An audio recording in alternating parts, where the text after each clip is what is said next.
Transformers. More than meets the eye? Yeah, not so much. We saw Revenge of the Fallen, so you know what that means.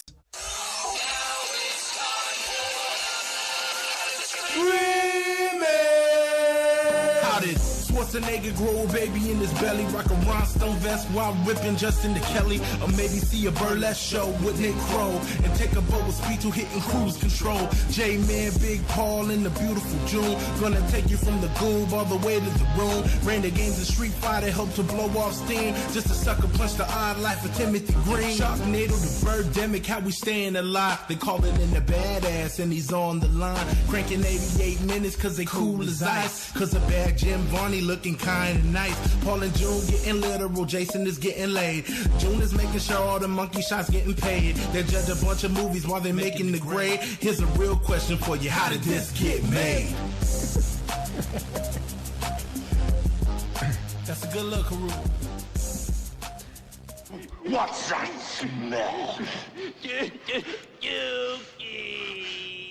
Hello, people of Earth, and welcome to Matinee Monday. I'm your host, Paul Scheer, and this is a chance for us to go back into the How Did This Get Made vault and pull out an older episode of the show. We're pulling out one that was an exclusive show for a long time. This was a show that we did for charity. Somebody was sending us tons and tons of Transformers Revenge of the Fallen DVDs. They forced us into doing this because it was for charity. We raised a lot of money for the Food Bank of America, and now you get to hear it without giving a dime. We ask a lot of questions about Transformers in this movie. Is this film a biblical allegory? When robots get stabbed, do they feel pain? Is a hard drive their heart? We don't know. Plus, I tell Jason and June about the time I auditioned for Revenge of the Fallen. I did not get it. Anyway, take a listen to this clip.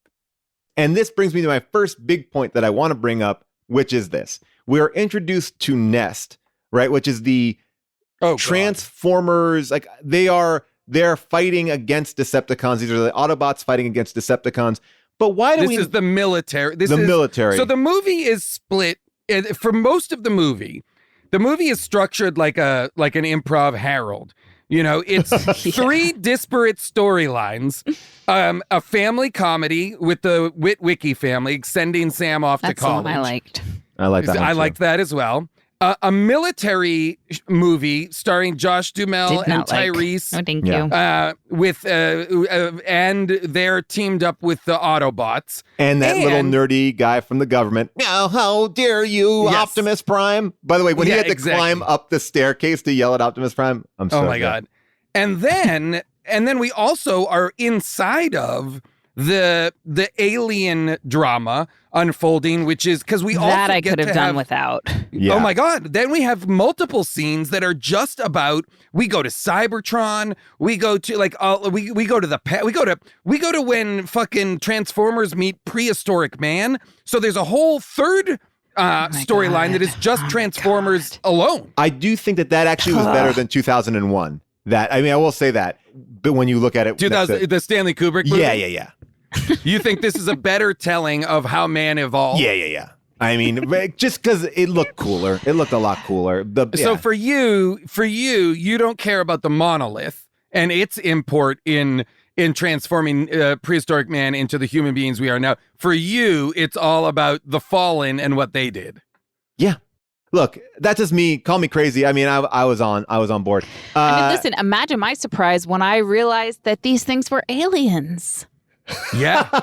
Well, by the way, I didn't even understand, like, when he touches that Allspark and then it goes through the floor, then the whole kitchen becomes Transformers. That I didn't understand. And then they all have guns. And also, if the Allspark goes through the floor, why does it stay on the kitchen island?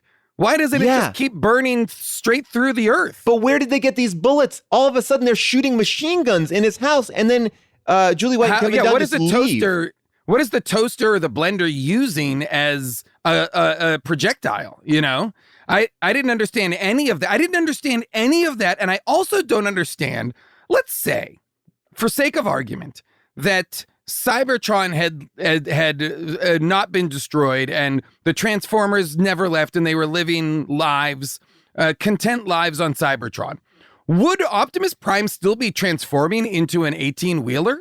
Would he still be transforming into a car that was created on Earth in the middle part of the last century. Well, like, what is this? I think that's them blending in because, I mean, this is where I don't really know the mythology of the movie, and I should, what because form do they take if they are not in these cars, or can they only be if they are in a something that has like a power source to it?